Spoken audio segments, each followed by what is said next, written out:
Hola Madridistas, welcome to our preview for the upcoming matchup against Girona, which is actually presented by Manscaped. Get your grooming done right and safely, especially with Valentine's Day coming right around the corner. You don't want anything bad happening downstairs. So use code LBR20 on manscaped.com for a sweet 20% off and free shipping. That's code LBR20 at manscaped.com. Well, it's already February and we're covering a top of the table clash against Girona.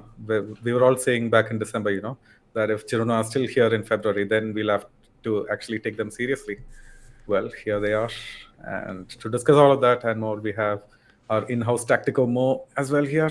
How are you doing, mate? Break down the Leicester City of La Liga for us. Yeah, somebody said that this is going to be even more huge than Leicester City winning Premier League because Leicester City were like 5,000 to 1 odds on outsiders to win the Premier League title, but Girona like completely out of the picture. I don't know if anybody even had odds on them, and Real Madrid, Barcelona, Atleti. I think it's very difficult to win against them. So for me, I think Leicester were the Girona of Premier League, but we still have some ways to go. But yeah, man, it's good to be here, and I should be saying that welcome back, Jacob. We were missing you over the last week or so. You were enjoying a nice vacation. I see that you have gotten a little tan yourself, maybe enjoying the beaches a little bit too much. But yeah, man, it's good to have you back. Yeah, it's good to be back. I did catch some of the games. One of the athletic game, I caught it until the 75th minute. I was so happy that we were winning, and then I got on the flight. When I came back to India, I was like, fuck. Now, They actually I think equalized. you should be catching that flight back, right back to where you came from. Yeah, that was a big downer, but yeah, it didn't do too much damage because Girona again they drew to Real Sociedad, Yeah. so they're still good. Yeah, man. I think like overall, we discussed it, me and Sned, in the post match there, because like we were kind of disappointed, especially because of the way certain things turned out. I think given the fact that especially the goal came in the extra time, in the stoppage time, so that was kind of disappointing. It was like Real Madrid do it, not Atleti. But for this one night, I guess the Real Madrid in Llorente came out and he had to score against us. So it was kind of funny because in the pre match thing we were talking to with Rajat and Alex, that about Llorente playing in the game, and he was like Molina is going to play, and I kind of had an inkling that Llorente is going to start, and when we come across players who played against us, player who have come from Castilla, Fabrica, they have this this thing about scoring against us, and I was kind of reading an interesting stat. I'm sure you're like aware of it. Like the 15 goals that we've conceded in La Liga, 7 have been scored by players who came through Yeah. the Fabrica system. So the ex-player curse lives on, and we kind of get to drop points. Some people were like extremely critical about Ancelotti and some of the decisions he took. Especially towards the end of the game, like taking off, bringing on Ceballos and etc. I would love to hear I would love to hear your thoughts on that. And like if these players are tired, like what else can we do, man? And these players aren't like the worst players to actually bring off. Like okay, if Ceballos is there, forget Ceballos for a moment. But the other players, I'm not really gonna fault Ancelotti. I'm more gonna fault our young team because they maybe I would say maybe point fingers a bit at Kamavinga, saying why did he have to do that last dribble, and then lose the ball and he actually concede. Like we should be more smarter in those situations. And once these players get a bit more experience, I feel like we'll iron out all of these issues. So I'm just gonna not point the fingers at Ancelotti. Okay, Jacob, I think before we go on, there's an interesting comment that I probably need you to chime in on, right? First of all, it's like Madrid TV with the big up. I guess Madrid TV has always been here, so thanks to Madrid TV. Apart from that, Hassan says, before you get into the actual preview, quick score prediction for tonight's Copa de la Reina game against Atleti. Yeah, I don't really follow women's football, so probably you have something to say about this. No, man, it's been a while. I used to follow women's football a lot, and then, that was a phase in LBR as well when we used to cover. But after that, I haven't covered it or like seen anything. maybe a bit out of spite as well. So the wrong people to ask. Okay. Yeah, I mean, I kind of used to take interest as well, but especially after the way we lost the cup final last year, to Atleti, it kind of left a sour It taste was in the my mouth. worst. Yeah. So I'm kind of disappointed with the team, and the way things are going this season has been like horrible. I guess the defense is struggling and everything. I'm fully expecting them to lose today, so I don't know. I hope they win, but I don't really have high hopes from them. But the big question that I really wanted to ask you was like, last time around we were doing the post match, and Tassoliba was here, and he kind of had like some interesting takes on Rodrigo. So he asked an interesting question, and I guess we definitely want to hear your take on it. He says, "Is it Rodrigo the real right winger we need?" We need.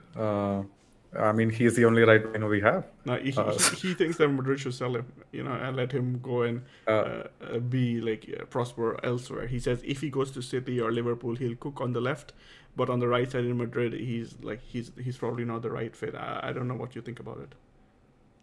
Personally, like I don't feel like right winger being a right winger is his like worst position. I think he can still be very productive, but it depends on his overall ability, right? If we get like way better players, then obviously like there will come a point where he might need more playing time, and then we can't keep all of these players. So at that point, would I rather like sell Mbappe or Rodrigo? I would sell Yeah, so Rodrigo. so if the rat ends up coming here, the guy who we must not name, who would you be more willing to let go if you have to let go of one player? Definitely not letting go of Winnie. That's for sure. Then like who else is the option man? Like this guy is the odd one out. So in case we get like maybe even a very decent striker, then that still means Mbappe is going to get pushed out to the right. He's going to play in a position that where he's not really used to, Mm-hmm. and he's going to be shoehorned into that. So where does that leave Rodrigo? I feel like he's going to be out if like we bring a couple of really good players on. I personally think that Rodrigo is gonna be like sorry, Mbappe is gonna come in as a striker. So I don't really like envision us getting a striker after we get an Mbappe. So it's gonna be interesting, especially with Endrick and everything coming on, But I guess we've Yeah. talked about Rodrigo enough, even in the last one, even in the last post match. So probably let's see how he does like in the game before we start like ganging up on him. And Jacob, you can take the Yeah, yeah, review. especially when like when we're comparing the likes of Hendrik, like Yeah. that guy is like the most unproven guy out there. When we signed Rodrigo, he was still like very decent, playing better than Hendrik, had better stats and everything. No, I think Enrique has been pretty good in the Brazilian Serie A. Like he was like one of the driving forces for Palmeiras to win the title. Yeah, I mean he did score in those crucial games, but overall his stats, it's like okay, I would I say think something it's we mid. also have to keep in mind is I think their manager is Abel Ruiz, if I'm not wrong. But he kind of held Endrick back a lot this season, especially in the first half. It was only in the second half when when he started like allowing Endrick to play and prosper. That's when Palmeiras kind of picked up form, and given that epic collapse from Botafogo, I think Palmeiras had to take advantage of it. So yeah, while I have some hopes from Endrick, but I think you are exactly right when you say that Endrick still has a lot to prove when he does come to Europe. Yeah, I would have been, I would have actually changed my answer and, kept Rodrigo at the beginning of the season because I felt like he had more of a killer instinct than anyone in our team, and I expected him to be the top scorer actually, and Mm-hmm. that just did not pan out.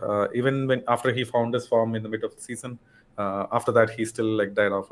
I know he's playing well, playing very decently, but that killer instinct is just gone, which was there when he actually came on to Real Madrid in the first season. Yeah, I So still yeah. remember that. Yeah, I kind of have the same views. I was kind of expecting Rodrigo to be the top scorer, but let's see what happens. Especially with Joselu, Bellingham, and yeah, Vinicius. Whenever he is in the team, they kind of do pick up and get on the end of balls to score goals. Let's see what happens with Rodrigo.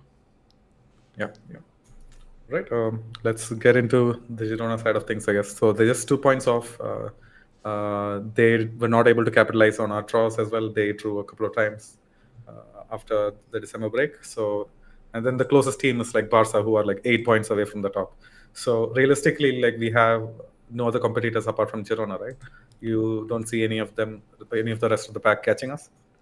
I think that's a little like, given the fact Too that I early. know some of the horrible collapses that have happened in the past, I kind of like don't want to say that everybody else is out. But yeah, I think Girona is like our closest competitor at this point in time, especially given the fact that they're only 2 points behind us, and we go and face them at the Bernabeu this time. So it's gonna be an important clash for the way I see it, because like you said, like 2 points, closest competitors, Barcelona 8 points behind Atleti, I don't know, like 10 points or something. So yeah, this is Yeah. gonna be an interesting game. So, man, even if we lose, or for God forbid lose, right? I don't think it's the end of the world. I still think we have like every right to catch Girona, because the rest of the teams are just piss poor, and we've already faced Atleti. Barca have still a lot of tough teams to face. So I feel I still fancy our chances even if we lose.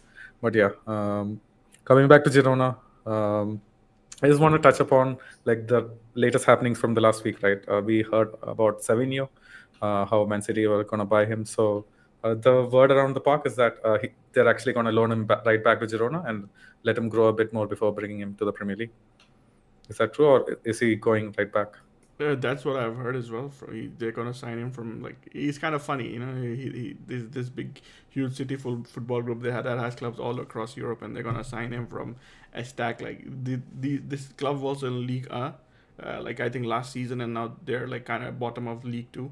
So now they have this player who's like kind of setting Europe on fire. And they sign this player, but they never get to see him, and he's not playing on loan at Girona. But then City are gonna buy him. Maybe I don't know. They said that they negotiated a 25 million price amidst interest from other clubs. So that's kind of interesting. I negotiated with myself, and I decided to accept my own offer. Yeah, yeah, So they have, like, I think the question has to be, is it fair value? Because I think a player like Savinho, if he was currently not playing for a club named Girona, maybe if it was like for Sociedad or even Rayo, I think this guy would have a higher value, right? Like, let's look at Kubo. He had like a 60 million euro release clause, so realistically you kind of need 40, 50, 60 million to get him. So I kind of like am iffy about it, but then Girona is the one who's benefiting because they don't really have to pay anything. They kind of get around La Liga's FFP, and they're getting him for free from City only, with his wages and whatever loan fees they are paying, token fee or whatever token fee La Liga assigns to it. So for me, I'm not very, like, I'm not very impressed by this deal. But then this is how football is, especially with the way UEFA and everybody's like so concerned about Super League and everything. But they don't really care about multi club ownership. So yeah, it is what it is. I guess Florentino knows how to prepare for it. So we just have to trust in him that we can, as Real Madrid, survive in the future. Just not just this year, but in the coming future. And Real Madrid hopefully doesn't become as irrelevant as La Liga is on the road to becoming. Are you saying we should try to buy some Serie A clubs? I don't know, man. Maybe we should buy a Premier League club. Oh, that'll be a seed, man. Wow. But yeah, I heard that UEFA are probably going to investigate. But who am I kidding, right? It's Man City. They've gotten away with 115 things. Just another thing to get away with. But it's going to be interesting because UEFA might look into this and say, because obviously Girona are going to be in the UCL next season, and just two teams under the same ownership battling it out. It's going Okay, to raise issues. I think there's precedent for this. So the thing is, like, UEFA doesn't really interfere unless and until, like, okay, if you own two clubs, one club you're like a majority shareholder, for a second club you're minority, but your minority stake cannot exceed like 29%. So if it exceeds 29%, you have to like reduce your stake in it. So I think currently Girona is like 44% owned by City Football Group. So I think the next season is going to be interesting. They probably will have to dilute their stake in Girona, but on the ground, I'm not sure how much it's gonna change. So Yeah.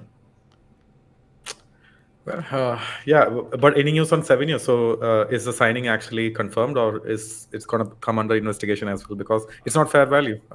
25 million is not fair value. I have heard that Premier League is going to investigate it because UEFA, UEFA is like in the pockets of everybody. If they kind of go, face to face with City, we know they're gonna get their, stuff handed to them. So I don't really expect them to do anything. And the fact that they have like a guy like Nasser who's like really close to Sheffield, So when you have relationships like these, I don't think they're gonna, try and stir that hornet's nest, especially with, QSI also kind of like looking into multi-club ownership with them.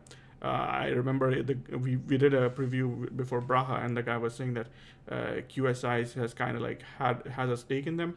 So even they're doing it. So Nasser Al Khelaifi, with everything that with closeness he has with UEFA, I can't really see them do anything. And I think Premier League is the only one you kind of expect to do something, because Premier League are very careful about the fact that their level of competition shouldn't go down. So whenever somebody buys a club, they have to prove that if they have other clubs, the Premier League club is going to be their main interest. And at the end of the day, I think the Premier League only cares about its product, right? They want their product to be the best. They don't really care about European competitions. So I think they'll see if if this guy is going to improve the level of competition in the Premier League, then just not going to care. That's for sure, man. Like, I just have no hope of any of these sanctions falling through. Like, even maybe like I wouldn't be surprised if they change the rules just for Girona and Man City, just for next season. And Man City still owns 44% of Girona. Yeah, that wouldn't be a surprise, with the way UEFA is going these past days. Yeah.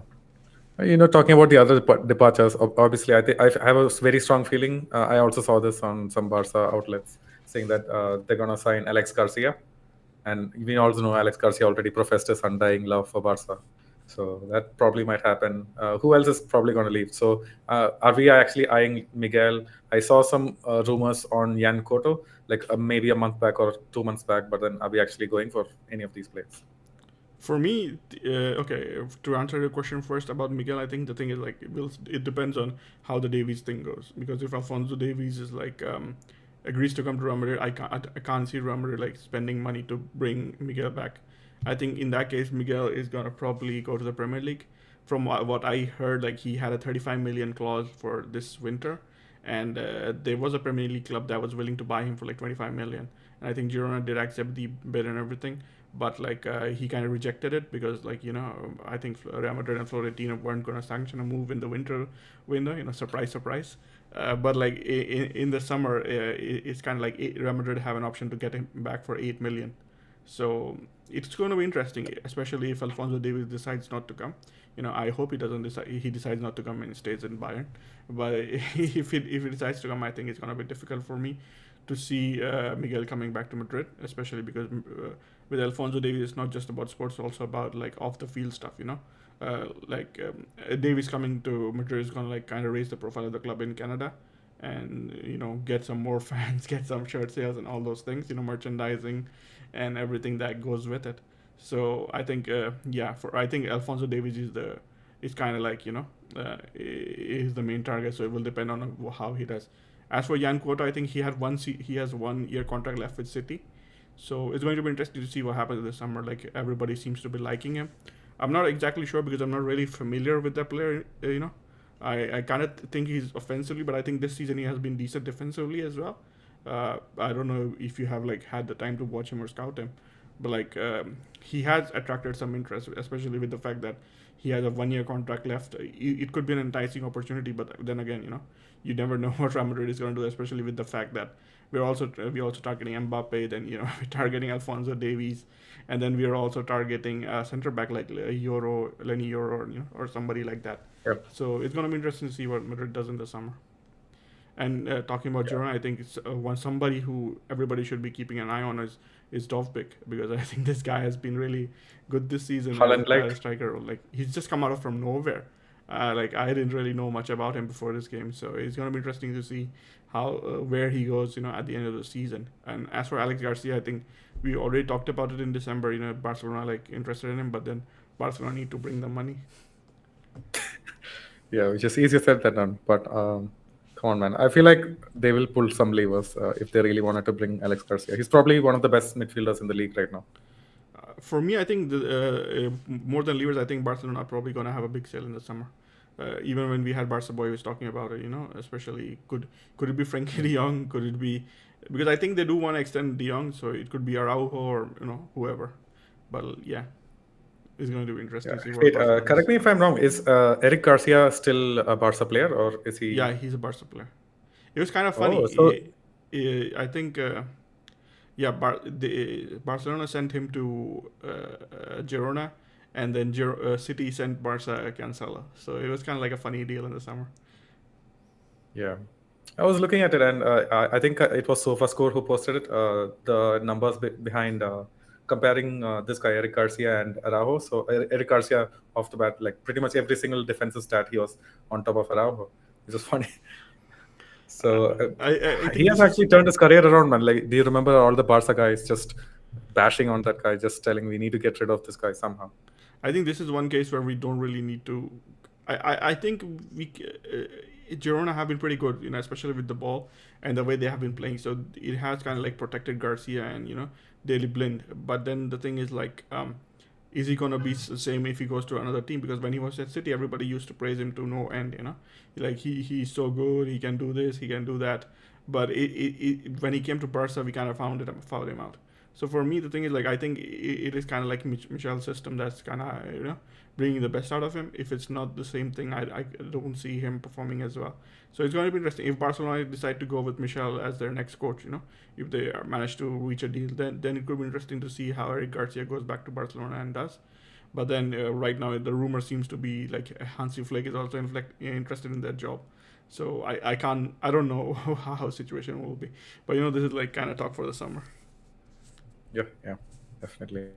Well, these guys have pretty much same DNA in terms of getting sent off Xavi and Michel. So sadly, we're not going to see him in the Bernabeu on the sidelines. Anyways, No, I think Michel is a speaking. good coach. He's kind of like brought himself up this season, and he's from Madrid, so you never know what might happen. But then yeah, he's a legend at Rayo. I don't know if you know this, but he's kind of like a reward at the club.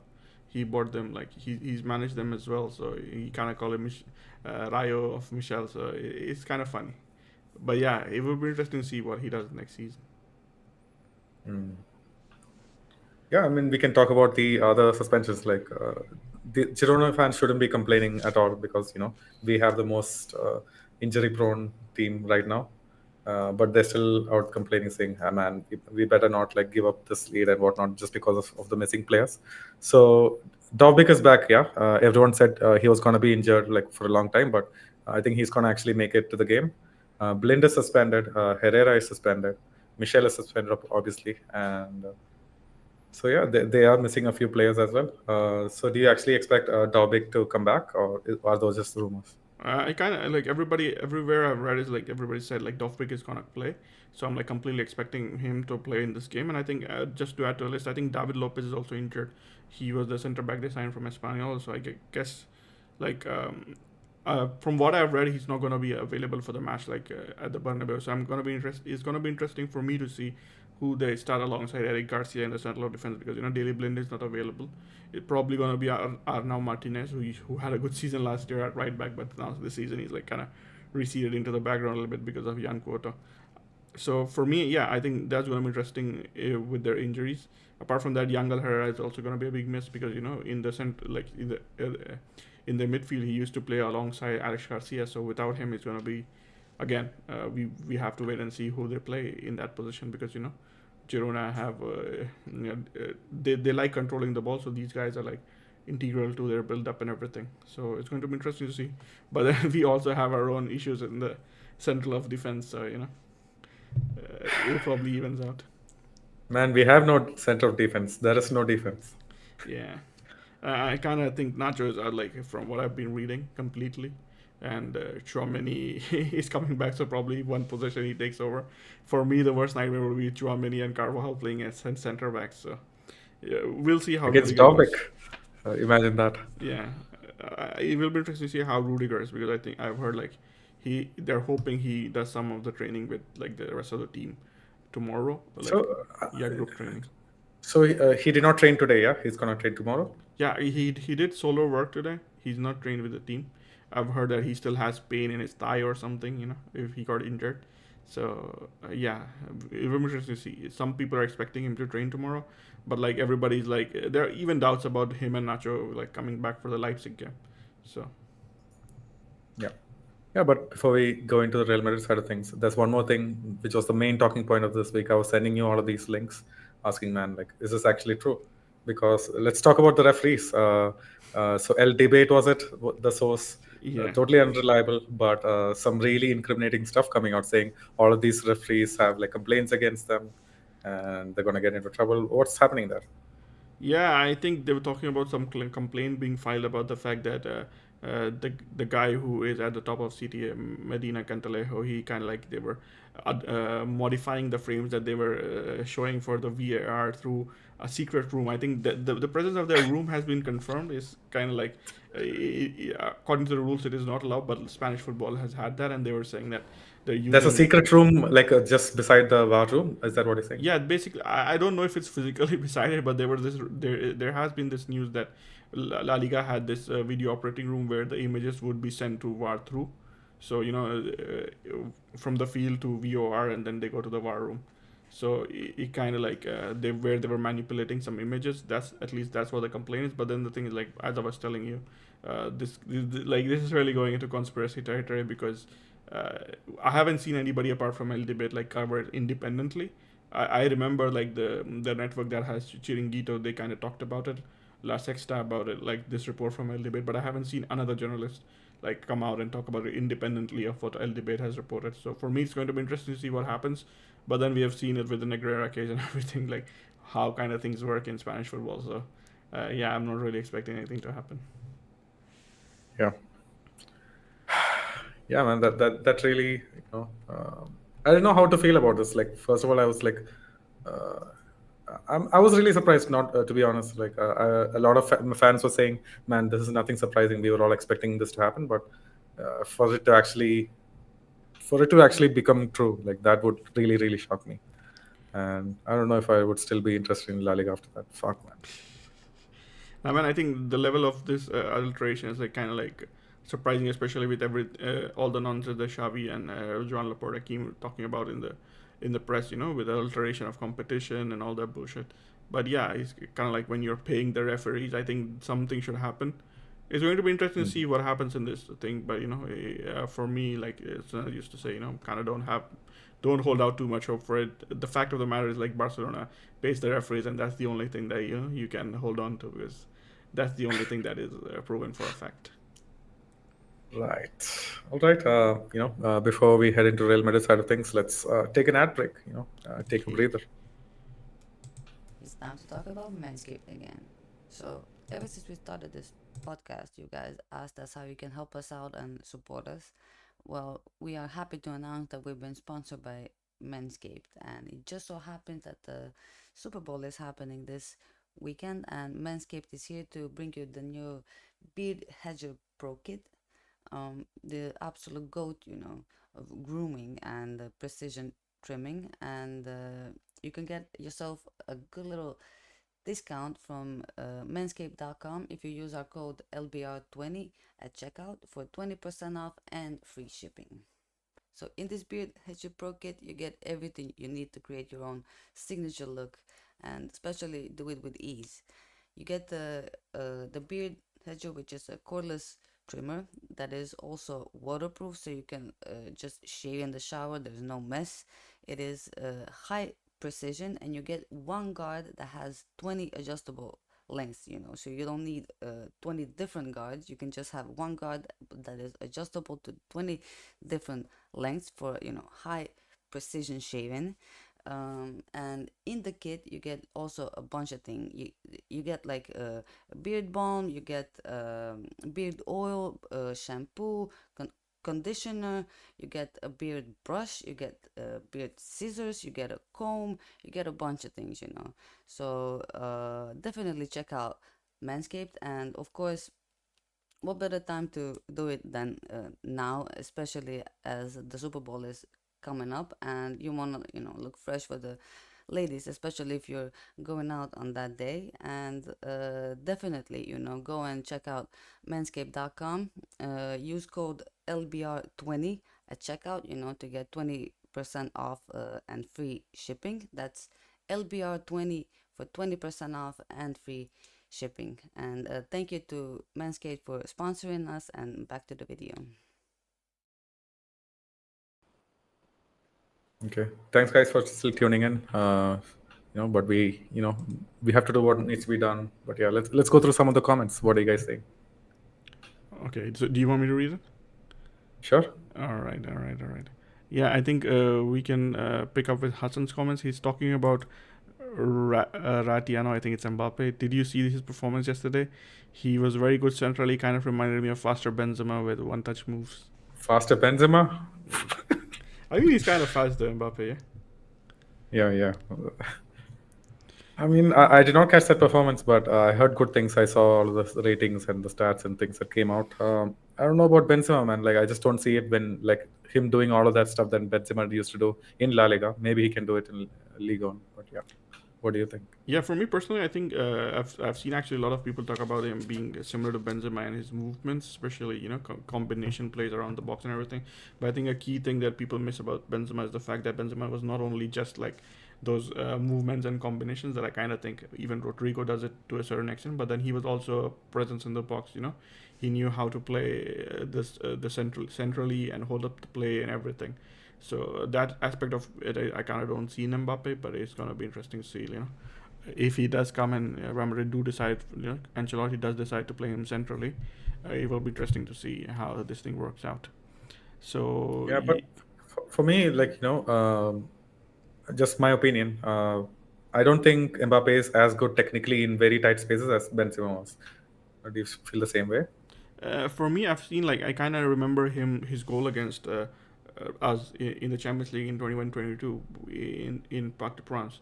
He kind of maneuvered himself through Lucas Vasquez and our defense and scored that goal. Yeah. That was pretty well. I can, with the way Mbappe plays, I think it's natural to think of him as kind of a player who's dependent on space and physicality.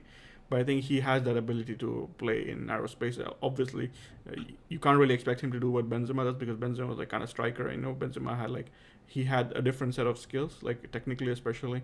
Benzema was incredible, and not a lot of people realized it. Initially, it was only towards the end that he got a recognition for that. But yeah, I kind of think he can be decent.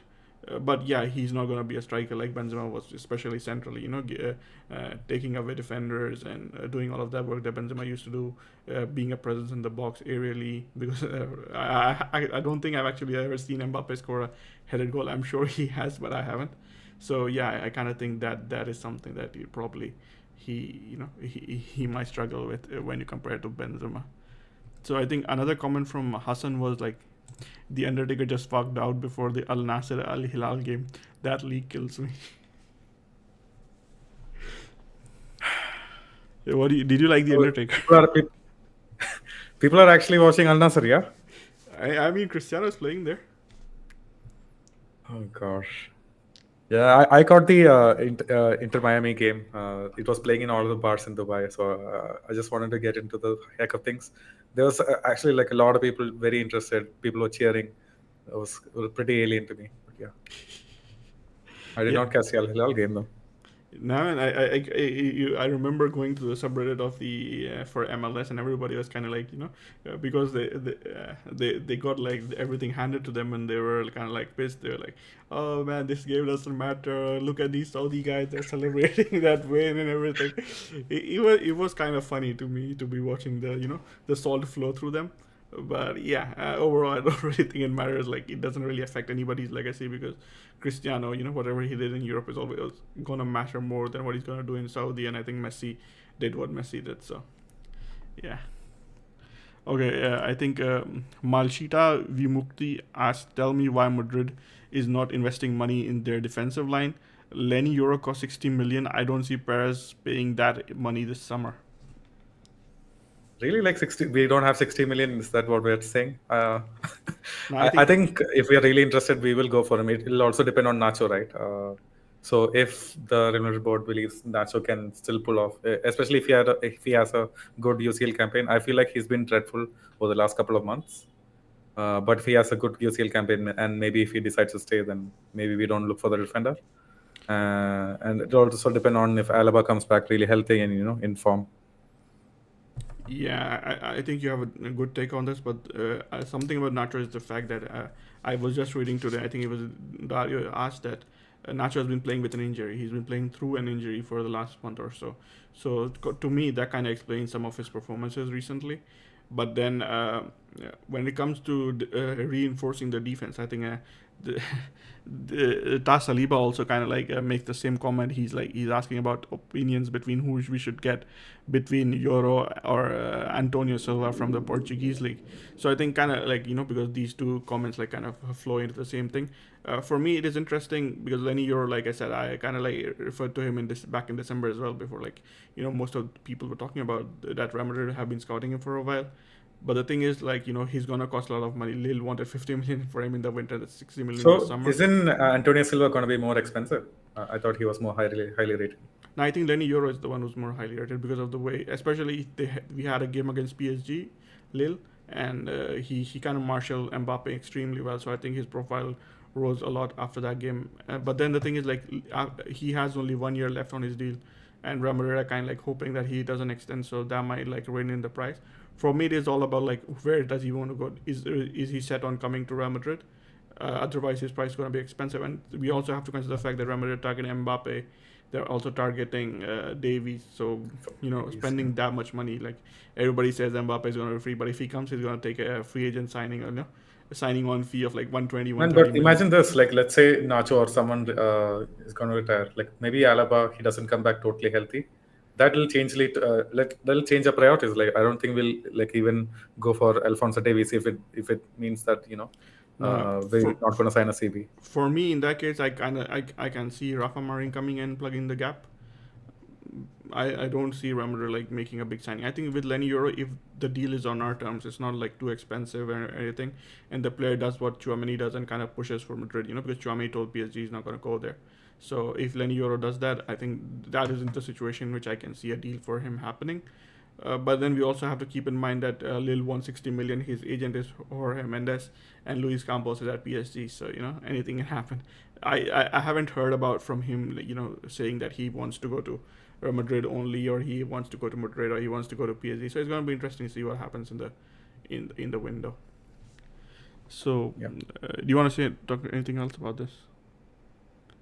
No, man. Let's go to the next comment. Okay, so Tas Saliba is saying for Miguel, we might do the same as we did with Morata, buy him back for 30 million and sell him for 70 million to Chelsea.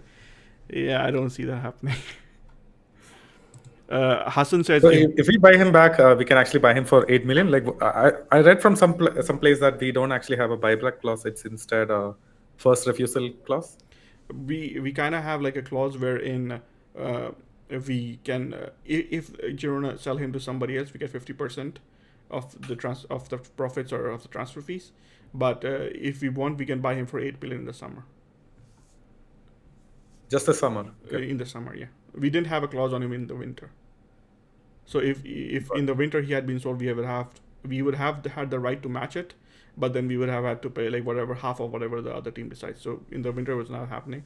So Miguel kind of like refused to sanction a move. So now like he's hoping that we kind of buy him back for 8 million. So Hassan kind of says, if Davies does come, how in the hell are we going to get rid of MD? He's the type to shamelessly stay even if we stole, he'll be third choice. Shamelessly stay. Wow. Man, I think Mendy, did he come out and say, or am I imagining it? I feel like he said he's gonna be happy to stay and looking forward to what will happen with his contract. I haven't come across that, but from the news I've heard like Mendy does want to stay at Real Madrid. For me personally, I think even if somebody comes, it's going to be tough to displace Mendy as long as he's fit. I know a lot of people are enamored by the pace and verticality that Alphonso Davies brings if he comes to it.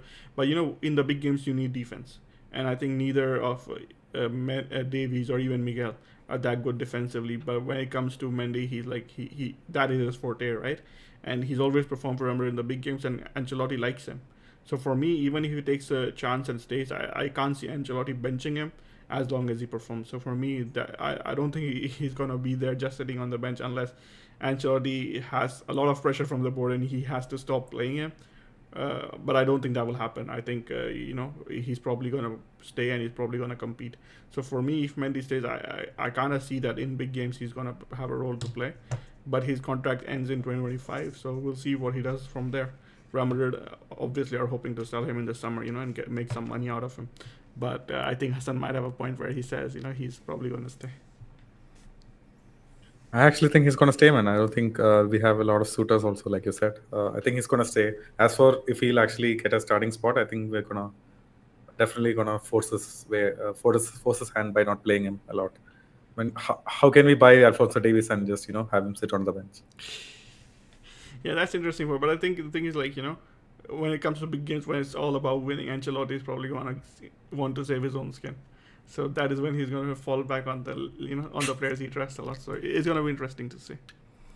Yeah. So do we want to read more comments or move on?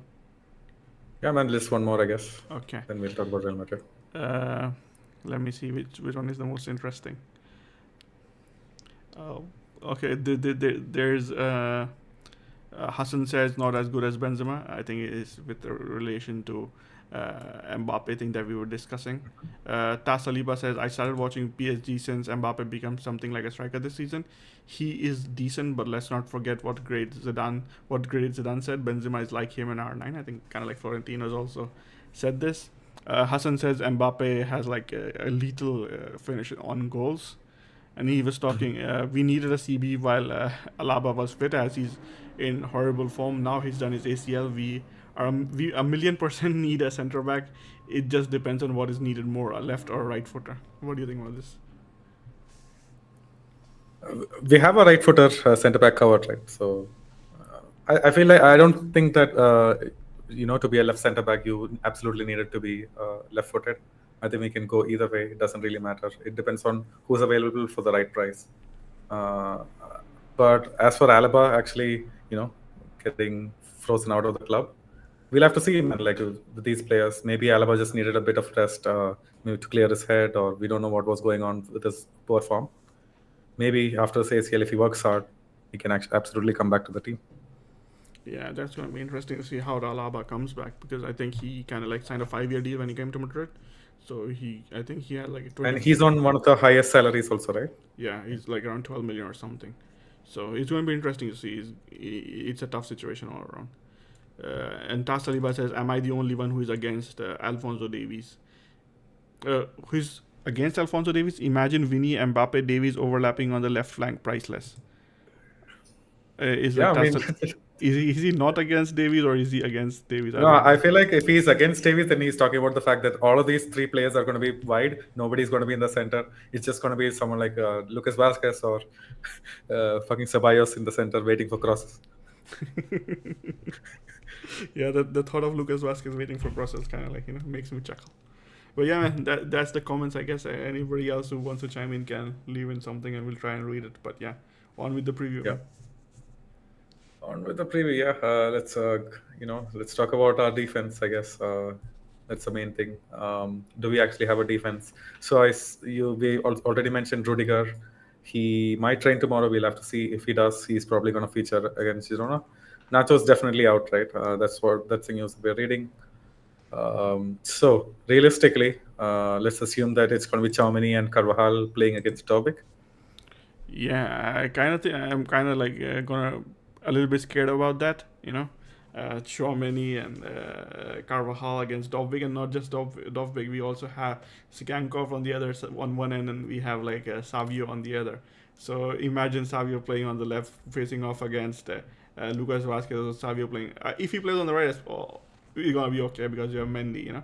Mendy can handle these kind of guys. But yeah, having Savio run at Lucas Vasquez with the guy backing up being Carvajal is like not the optimal situation for me.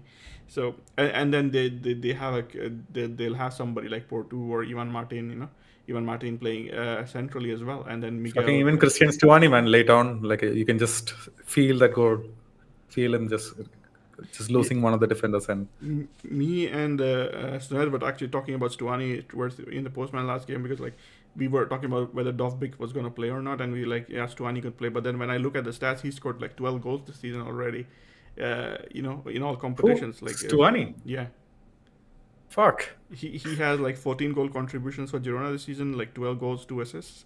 So, even he's no slouch, and then he has this history of always scoring against Madrid for some reason. So we can't relax even when he does come on. And Savio kind of like has 14 goal contributions with 7 goals and 7 assists. And Porto, playing centrally had like 4 goals and 6 assists. And last time I think kind of Nacho kind of banished him to the shadow realm. So he's going to Yeah. be interesting. He's going to be interesting to see how he does. But then Nacho is not here.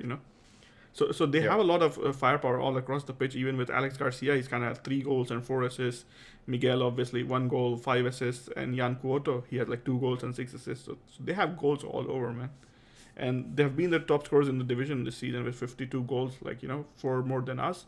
But then the interesting aspect of it was like the fact that they have an expected goals of 40, but they have scored 52. So they are Mhm. overperforming by almost like 12 goals. So I was kind of thinking, oh, maybe these guys, they are putting in low quality chances, and then maybe they have gotten a little bit lucky. But when I looked at the underlying numbers, but for every shot they take, they're averaging a non-penalty expected goal of 0.13, whereas we are averaging like 0.11.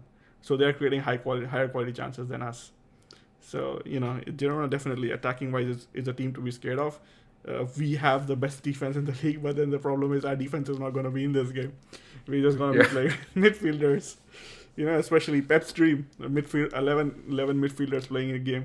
We're going to be Pep's dream this time. Man, like, you know what worries me? I feel like Lucas Vasquez, if he really concentrates, he can have the drop on Savio. Maybe even Carvajal, he can double up. Valverde, we have so many options, right? I feel like if all of these guys work together, we can actually stop Savio. But on the left hand side, it's going to be Fran Garcia against Chiganko. And that is not going to be pretty with Jan Cota also overlapping, man.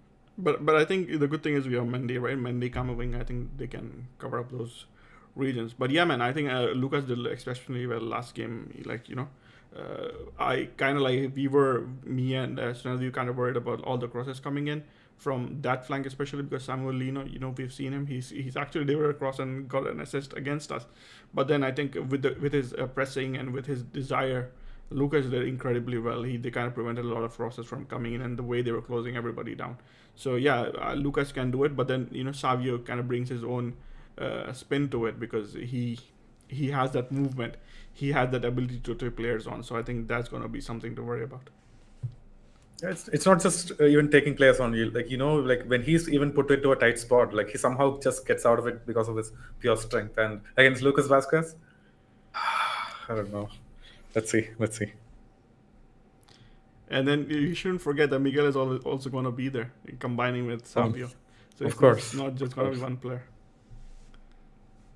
Man, like I was expecting a lot of trouble, like even at the first time we faced them. But Carvajal had actually had the number on them. He kept Miguel and both of them silent, almost single-handedly. Of course, with a lot of help from Valverde. But yeah, these guys have to be on the top of their game if we have to actually have a chance. But yeah, that's it for the defense. Regarding are we missing anybody else in up front? How's Vinicius? He actually trained today, right? Yeah, from what I've heard, he trained today, so it's going to be interesting to see if he starts.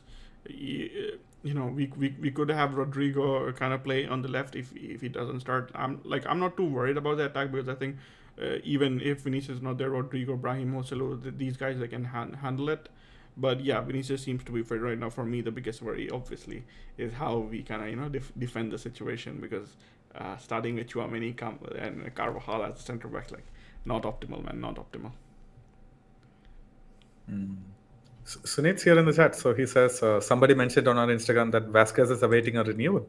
Yeah, Vasquez's contract ends this season, so yeah, this is his final year. For me, that would be the ideal solution for him. Just renew Vasquez for one more year and hold out and see how the right back situation market develops in 2025 because Hakimi is going to be entering the final year of his contract as well, and we could see some interesting stuff there, or maybe other places as well.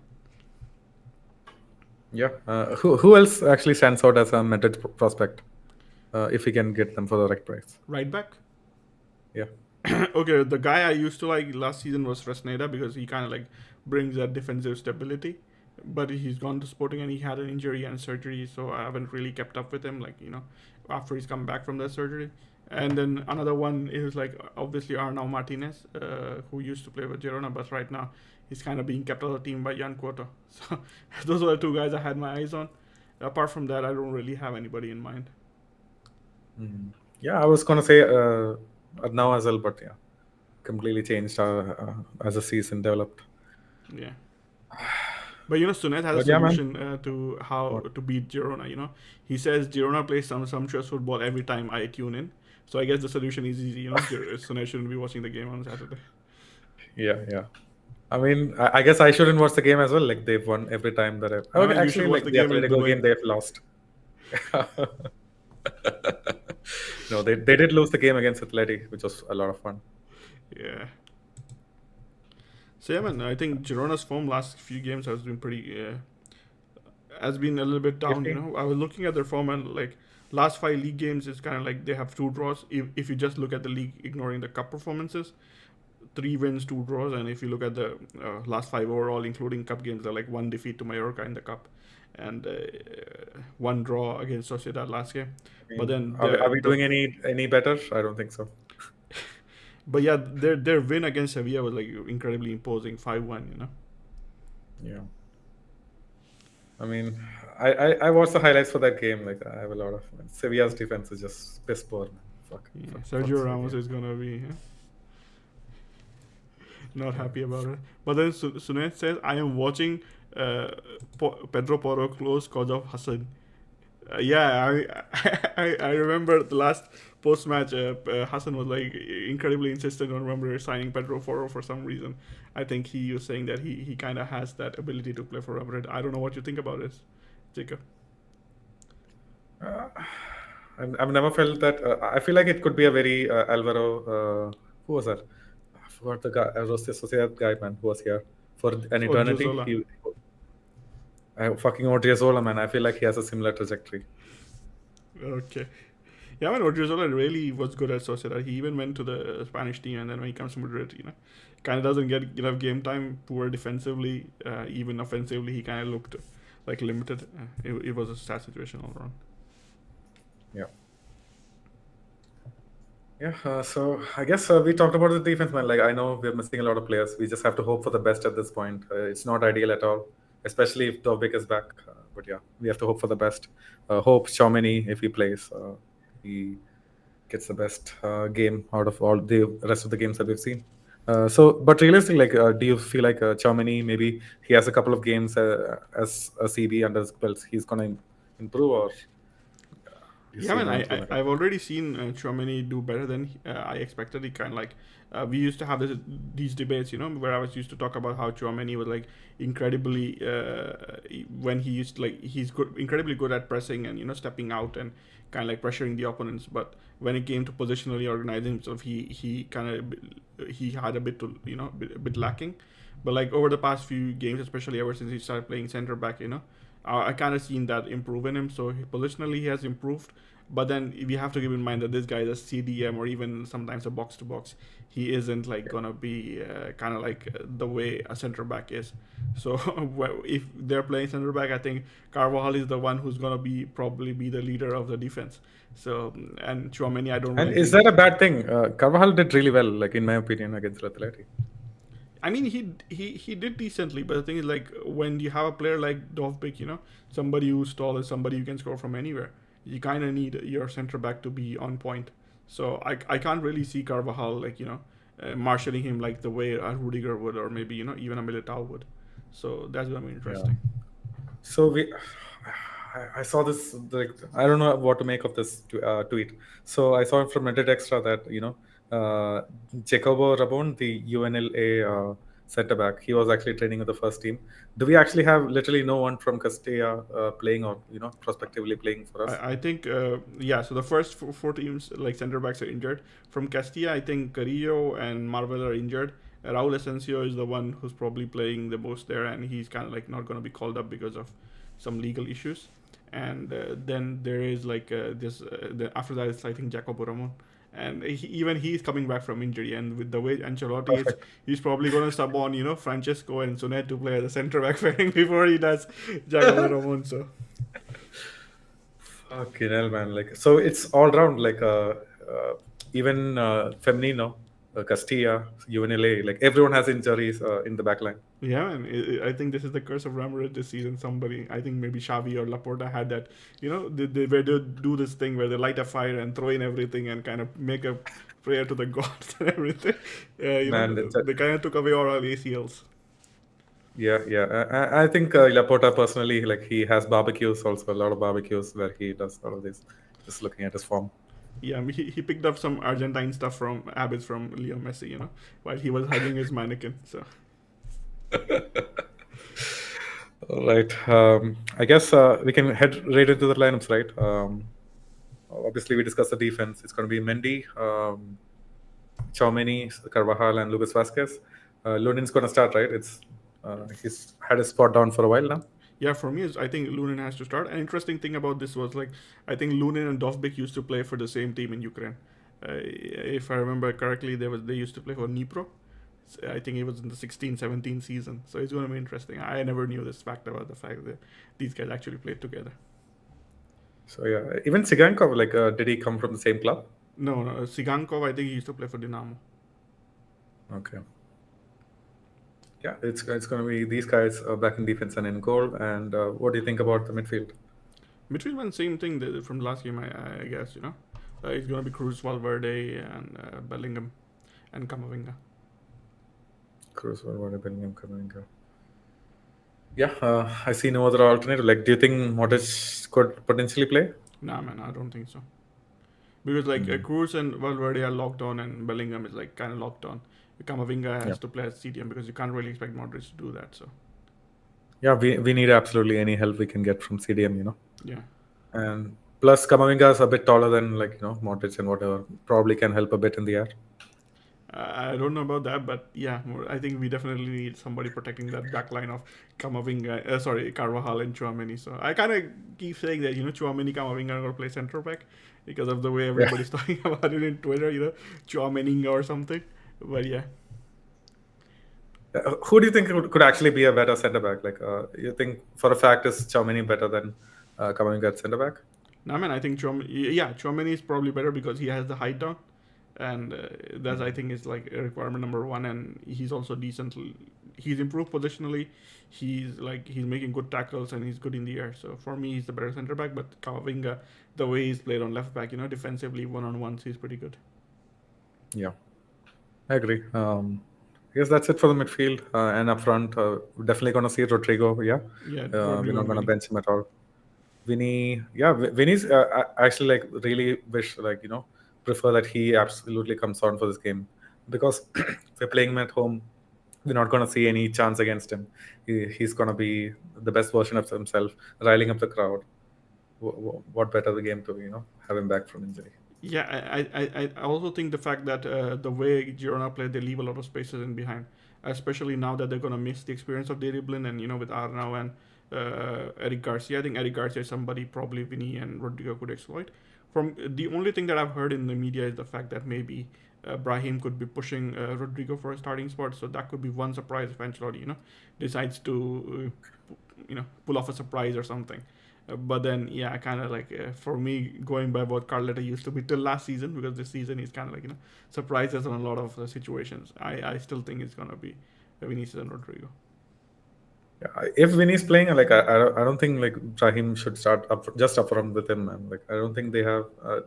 I think he works better with Rodrigo, and then, like, at least Rodrigo, he will occupy some of the defenders' mind space and actually get into the box. I don't know. Yeah, I think that's a fair point but the thing I like about Brahim is the fact that he has a lot of combination plays, and when he's playing a little bit wider in the half spaces, he kind of does brilliantly, and I think you have a point about Vinicius not combining that well with other players the way he used it with Benzema and everybody, because once he starts wide, he kind of has a little bit trouble associating with somebody like Brahim or things. Whereas Rodrigo, like you said, kind of occupies a lot of defenders centrally, so that might not help Vinicius. But then I think Brahim also brings his own qualities, so it'll be interesting to see if they ever start together. But for this game, it's definitely, for me personally, I think it's gonna be Rodrigo and Vinicius. Yeah. I guess that's it for the lineups. You want to discuss anything else? I do have a fun topic though. Definitely, let's hear it. Okay, so I saw on Twitter all of the comparisons, right? First, it was Phil Foden and Vinicius, saying Phil Foden was the better player because of his stats. He has more goals apparently in lesser games. Mm-hmm. Next, I saw Phil Foden is the second coming of Wayne Rooney, best English player. They completely discounted Bellingham, reduced him down to his goals and assists, saying Phil Foden has better stats. Man, I don't really know. Like, I don't really want to get into these Twitter things, but the one that I liked yesterday that I saw was like, I think this was Quaka. They kind of tweeted out Tony Cruz's stats, like everything, and they asked like, name a better passer than Tony Cruz, and everybody would come. Somebody named Kevin De Bruyne, somebody named, somebody Enzo. actually had the audacity to name players from Barcelona, like, Pedri and all those. Even there was even a comparison with De Jong, and like Tony Cruz completely blew everybody out of the water. Like, so yeah, somebody said, and Yeah, I remember. So De Bruyne, he just had two stats, basically the through balls attempted and something yeah, else. crosses, I think. But everything was like Tony Cruz. Yeah, so that was like kind of eye opening, and it's like how much underrated Tony Cruz is in general. Everywhere in the world, like even we don't like give him enough credit because everybody's kind of like always, yeah. If Suned is listening, he doesn't have legs and everything, so. Yeah, and surprisingly, like once he has the backing of Valverde and Chauvinho, whoever plays in CDM, when he actually plays in a double pivot, he has looked decent man in defense. It's Yeah. just that he just doesn't track back. And especially given the fact that how integral he is to for us to play, because like without him, especially in the game against Getafe, we were struggling in the build-up. It was once he came on, and you could see the difference between like Real Madrid with Cruz and without Cruz. So for me, incredibly underrated players. Yeah. Speaking about Cruz, like, do you think? I think before when back in January, the indications were that he would not renew. He also had like some kind of like cryptic tweet saying, "I've got to enjoy my time here. Like every single match matters and whatnot," which was like a bad indicator. But now I hear rumors that he's actually gonna renew again. He might even play in the Euros. He might get a call back to Germany. Yeah, we were actually talking about this in the post-match last time, and we kind of like touched upon this. Tony Cruz, you never know what's going to happen with his renewal, but we kind of hope that he would. But with Germany calling, he's definitely going to play. He's going to play in the Euros. But then the thing is, like, does he go down the same route as Zidane and decides like this competition is the perfect way to say goodbye, kind of, because like Zidane retired with the 2006 World Cup, and his last game was with Madrid was in 2006 against Villarreal, and he had a few years left on the deal, but he decided to end his contract, left money on the table, and said no, enough is enough for me. So I don't know if Tony Cruz decides that. I'm still in the prime. I've had one of my best seasons at Real Madrid. Like every Cruz season is one of his best seasons, but then this season has been special. So maybe he decides, yeah, I've had enough, and now I'm gonna ride out. I think the only one who's gonna lose is the fans, and Real Madrid especially, because we don't really have a profile to replace him with. Absolutely. Yeah, I guess let's go to the predictions if there's nothing else. Yeah, man. I remember you were talking about something about blue cards and stuff. Oh yeah, the blue card. I thought it was too early. Maybe we could have discussed that later. But yeah, the blue cards in football, like, so apparently you get a blue card, you get a timeout for 10 minutes, similar to like, is it there in basketball too? Something like that. No, I think It's they have in timeout. ice hockey. Oh fucking hell. Okay, so anyways, you can just see some players getting carded, getting a blue card for shouting at the referee. So if you get two blue cards, again it's a red. I don't know. Yeah. The So only thing I know about this blue card thing is the fact that Mesut Ozil tweeted out like, with this blue card ruling, is Atletico gonna play with 6 players? yeah, that could definitely be a possibility. Like, oh man. But man, Ozil has some real good ones this season. Some for real me nice personally, tweets. I kind of like I'm iffy on this because it adds a lot of subjectivity to coaching and everything. Refereeing the game, because already we see how much of a shit show is, La Liga refereeing is, especially in the last game where I think we were denied like 2 penalties. So with stuff Yeah. like this happening, anybody, like referees could like change courses of seasons. If a manager decides, if the referee decides, oh man, this guy is like talking too much to me, get out. Maybe Vinicius, because Vinicius, I'm sure, is gonna get a lot of blue cards because of the way he argues with the refs. So if he gets sent Yeah. off, remember, reduced to 10 men, it's not gonna be an ideal situation. Yeah, 10 minutes is a lot. It's not like it's just 2 minutes you go out and come back for a cooling break. But yeah. And the problem with this is it's not just like it's not clearly defined what constitutes a blue card. Is it going right in front of the referee? Is it stopping him, like, or is it just telling something to him in his ear? Like, we don't know. Yeah, definitely. And I think talking about like not just about decent, but also decent, but also about like uh, fouls. You know, which foul is a yellow card, which foul is a blue card. So it adds a lot of subjectivity in my opinion. So I'm not a Yeah. big fan of it, especially in La Liga. So yeah, anyways, we don't have to worry about it immediately. Yeah, I guess it's gonna take place in the lower leagues, and then if that works out, we might consider it in the top competitions. All Let's right, see what happens. predictions. Let's go. Yeah, and I hope for a win, but I am thinking there's gonna be a draw, probably. Draw. Yeah. Maybe a scoring draw, like And a 1-1 or 2-2. so every Barca fans wet dream, yeah. Yeah, because Barcelona kind of keep going back in that way. I feel like we're actually gonna find it very easy to score. A very high scoring 3-2 victory for me. 3-2. Yeah. All right.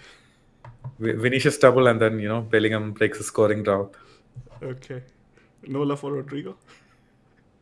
No man, Rodrigo back to the bench. Brahim's gonna come on. Okay.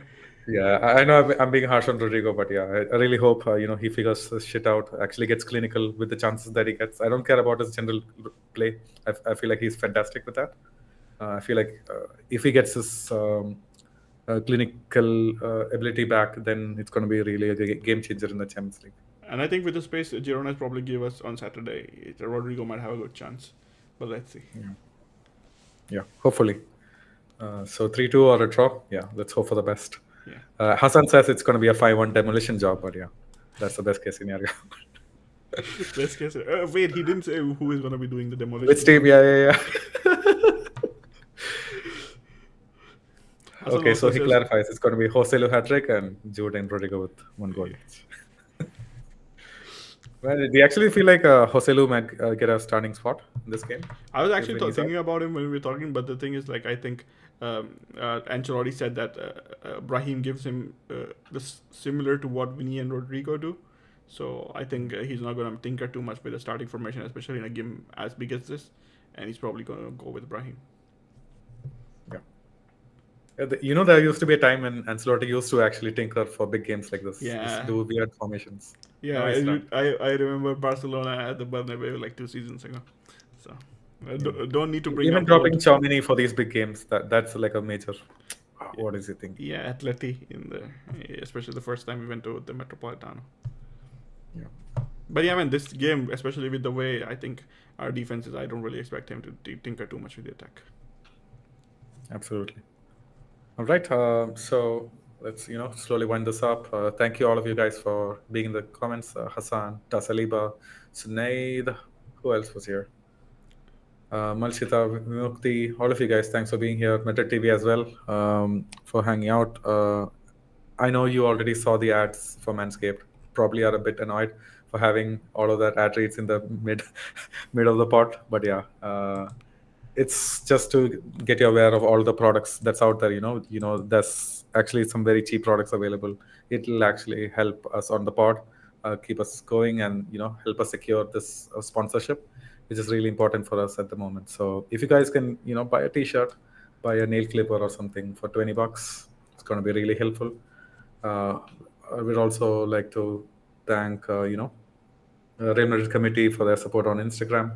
And stay tuned for all of the Madrid related stuff, man, for all of the reels and stuff from the fan camps, because it's again a home game. So Sid is going to be covering that. So stay tuned for that and all of that good stuff. And if you're still here, do give a like. All of those things do matter. And yeah, you know what to say.